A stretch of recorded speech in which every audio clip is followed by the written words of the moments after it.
very first in the series and perhaps one that will always remain prominent in the lineup. This piece was inspired by one of the early historic images of the Windrush ship, featured a viewpoint of the back of the ship as it arrives in the UK, filled with passengers ready for a new life while rebuilding the empire.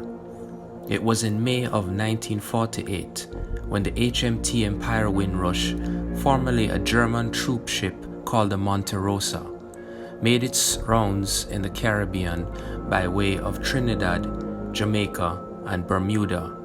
The purpose of this voyage was to bring eager West Indians as part of a Commonwealth contingent by Great Britain to rebuild the empire after the Second World War.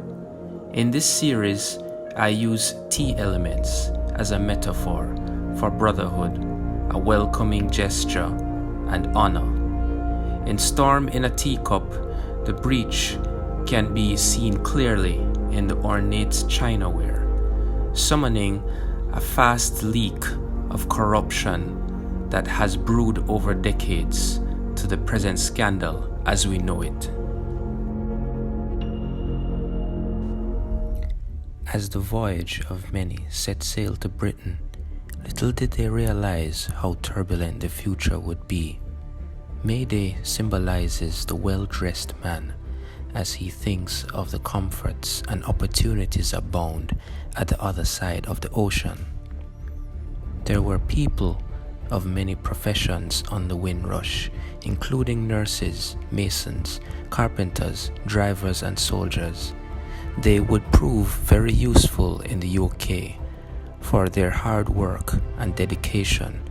But the issue of race became a block in much of society's minds. The man overboard has not been recognized, his dreams of comfort and opportunity shortchanged. As the ocean tides threaten the journey, a tropical depression develops, as the Atlantic reminds us of a familiar story in history involving many boat trips of our ancestors to the islands. The Windrush story, in my mind, embodies a parallel of deceit and exploitation. Water is important in the Windrush saga, as it is a symbolic reminder of our history as Black people. The transportation to our struggles riddled with obstacles. In 1948, a passenger opportunity to the UK arose. It became apparent in the media in an ad clip in newspapers in the West Indies, a rally call for all able-bodied British citizens. For 28 or 48 pounds, one could afford this opportunity. Paper cut represents a call to service. I say service as that is what the black race has always been called to do while getting little in return. Hence the use of the spoon filled with sugar. But this is no ordinary spoon. It is adorned with a compass of meanings. The Windrush anchor means the search for stable grounding, as many West Indians were looking for better opportunities abroad and felt that service would be the perfect trade-off in this venture. As the ads of the time were read as eager hearts and eyes looked at the future, the yoke of our existence in servitude is hidden in the fine print when promises fold to paper cuts.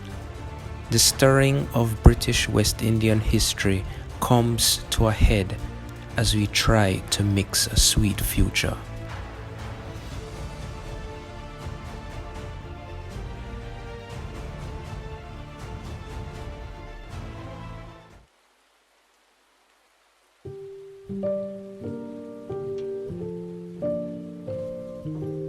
Over the years since the first ship arrived in London, and many arrivals after that, there had been a long-standing question among politicians and some citizens in the predominantly white community.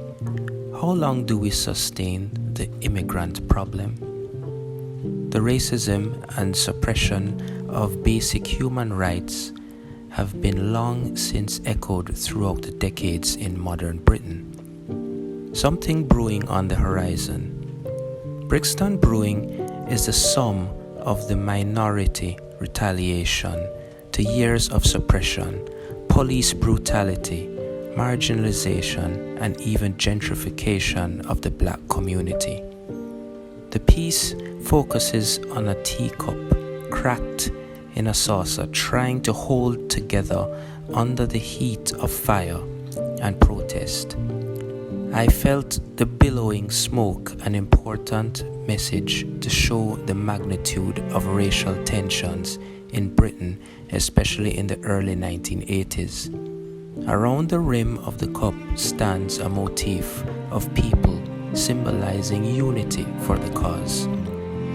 Sediment, while not so much a protest piece as Brixton, highlights specifically torn pieces of the original Windrush Journeys manifest. Fill the cup in a cup, a symbolic statement of "we don't want you here." The whole scene is framed by the motif of the black community standing side by side.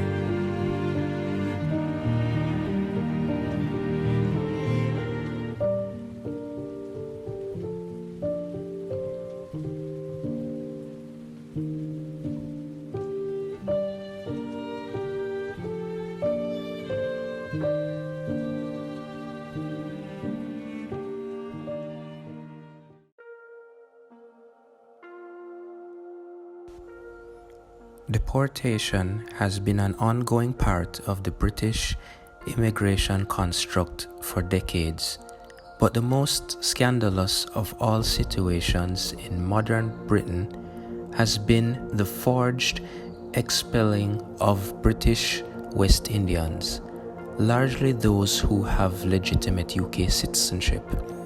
Deportee is an inviting cup, no cracks or burning on the outside. But inside is a different story.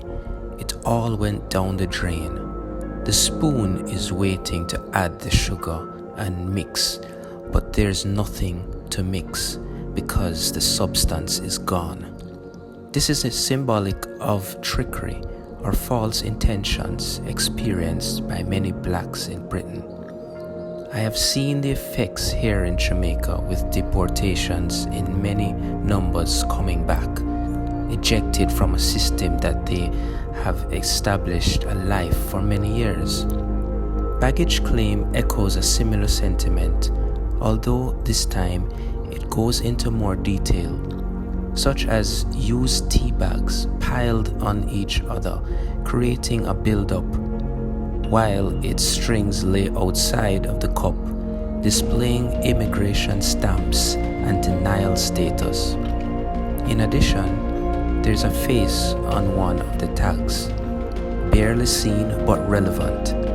I rarely use persons directly in my work, but sometimes I do this to create a more personal effect among the other symbolism displayed. The drainage still goes on today.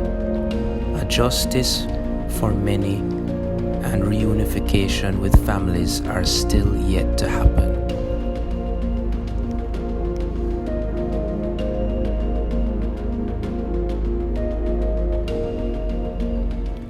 We have seen the apparatus of punishment and persecution many times over the centuries.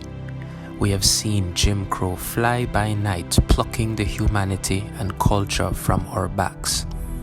The reusables vividly reminds us of this persecution that the Windrush generation went through. The protests, the beatings, the Stephen Lawrences who lay a martyr for change in a divided Britain. The hangman's noose erected emerging from the tides as it hangs, a tea bag to be used again and again while swaying in the wind.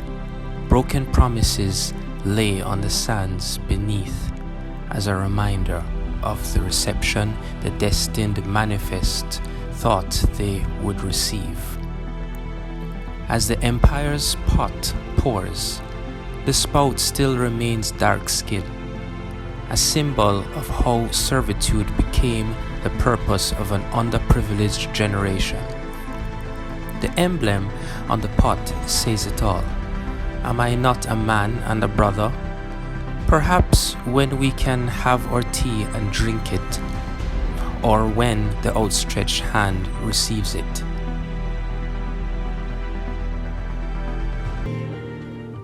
As the Windrush generation fights on to prove their rightful place in society, a privilege that should always be a natural status, one cannot forget those that keep the flame burning for the next generation to hold.